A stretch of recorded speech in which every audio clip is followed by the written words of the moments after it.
matter, without basing and sustainment from NATO allies, we wouldn't be able to project power in the Middle East.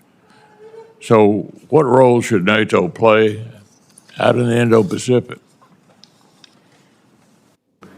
Well, Chairman, first of all, NATO playing a role, I would love to see NATO doing some demining in the Straits also. I mean, this is a mutually beneficial for all the world if we can clear the Straits right now and really provide security.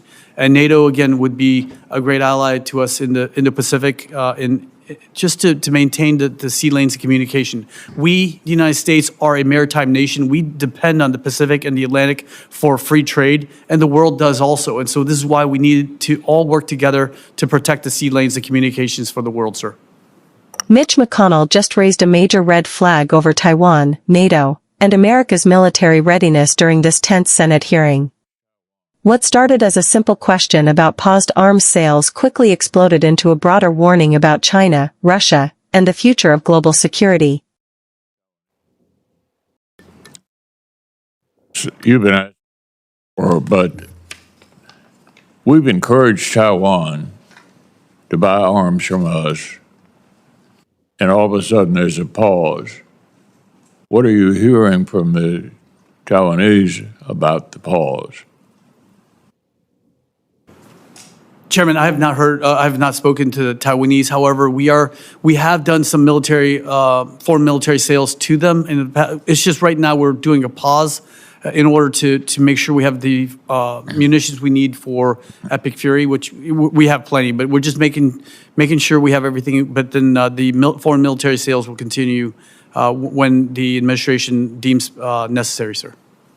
Put another way, do you expect the sale to be approved at some point?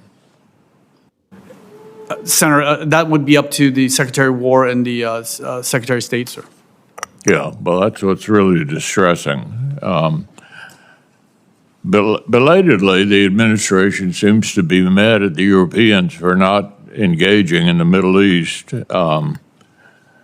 But as a practical matter, without basing and sustainment from NATO allies, we wouldn't be able to project power in the Middle East. So what role should NATO play out in the Indo-Pacific? Well, Chairman, first of all, NATO playing a role, I would love to see NATO doing some demining in the Straits also. I mean, this is a mutually beneficial for all the world if we can clear the Straits right now and really provide security. And NATO, again, would be a great ally to us in the Indo-Pacific just to maintain the sea lanes of communication. We, the United States, are a maritime nation. We depend on the Pacific and the Atlantic for free trade, and the world does also. And so this is why we need to all work together to protect the sea lanes of communications for the world, sir. I think the way to think about NATO is it's important not only for the Europeans and ourselves, but for the rest of the world. They're looking at NATO, coming to NATO meetings from the Pacific. This is the potential framework for us to be the leader of the free world, all the world, not just Europe, because we all know who our adversaries are: China, Russia, North Korea, Iran. They all have one thing in common: they hate us. So we can either stand up to that or hunker down and hope for the best. Finally, Mr. Secretary, fiscal year 26, we funded naval drone and counter-drone capabilities via full-year appropriations. This year's request would only fund Navy drone programs in reconciliation. Do you have some view about that? Oh, I'm sorry, is this Sino? I'm sorry, good. Would you like the Sino to answer that, Chairman, or myself? Admiral. Chairman McConnell, the risk of, not having the total discretionary and mandatory bill is significant for the Navy. We've in the opening statements that have been made by you and others, we take risk in munitions, we take risk in F-35, and we take risk in FISRAM to maintain our facilities, our foundry, as I like to call it. So, if the majority of the counter UAS and counter drone technologies and capabilities are in the mandatory, and that's not funded, of course, I take risks there. And so that's why, for me as a service chief, the passing of the total bill is so vital for me. What specific lessons has the Navy learned from what's going on in Ukraine? It's all been described as the Silicon Valley of warfare. I'm wondering if any of the senior Navy leaders have been to Ukraine and to gather lessons firsthand from the front lines of modern warfare.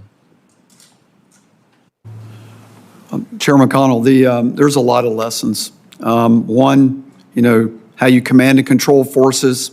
Two, how you have great intelligence apparatus, sustained ISR, and not only just ISR for targeting and getting valid targets that actually, cripple the supply and logistics and force correlation nodes of an adversary, but the actual ISR to do battle damage assessment is vital. We've seen the outsized asymmetric effort that's been able to be done by the Ukrainian forces, leveraging robotic and autonomous systems, but that requires great targeting to go do that. And so that's been a piece of that. So, logistics win wars, we know that. And so that's been a big lessons learned.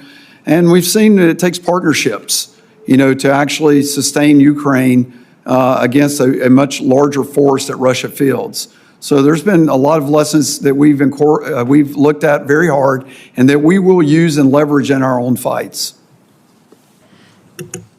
Mitch McConnell opened this hearing by directly confronting Pentagon officials over the sudden pause in U.S. arms sales to Taiwan. His questioning reflected growing bipartisan concern that delaying military support to Taiwan could send the wrong message to China at a critical geopolitical moment. McConnell made it clear that the United States has spent years encouraging Taiwan to strengthen its defenses, so abruptly slowing weapons transfers raises serious questions about America's strategic priorities in the Indo-Pacific. The Pentagon's response focused heavily on maintaining sufficient munitions stockpiles for U.S. military readiness, particularly following recent operations and global tensions. Officials argued the pause was temporary and intended to ensure the United States remains fully prepared for future conflicts. But McConnell appeared unsatisfied, repeatedly pressing whether the administration actually intends to approve the sales eventually. The hesitation from defense officials only fueled concerns that America's commitment to Taiwan may be weakening under mounting international pressures. The hearing then shifted into a broader discussion about NATO and America's role as leader of the free world. McConnell strongly argued that NATO is no longer just a European alliance but a global framework needed to confront growing threats from China, Russia, North Korea, and Iran. His remarks painted a picture of a world increasingly divided between democratic nations and authoritarian powers, warning that America cannot afford to retreat or hope for the best while adversaries continue expanding their influence. Another major focus was the lessons learned from the war in Ukraine.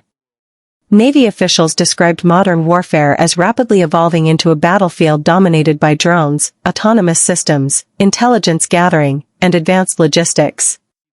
They highlighted how Ukraine's use of robotic and asymmetric warfare has reshaped military thinking worldwide. The testimony suggested the U.S. military is now racing to modernize its own systems before future conflicts expose dangerous vulnerabilities in American preparedness. By the end of the hearing, the core message was unmistakable: the United States is entering a new era of global competition where military readiness, alliances, and technological superiority will determine the balance of power. McConnell used the hearing to send a warning that America's enemies are coordinating more aggressively than ever, and delays, hesitation, or political division could carry enormous consequences. The exchange underscored the growing urgency surrounding Taiwan, NATO, and the future of U.S. national security.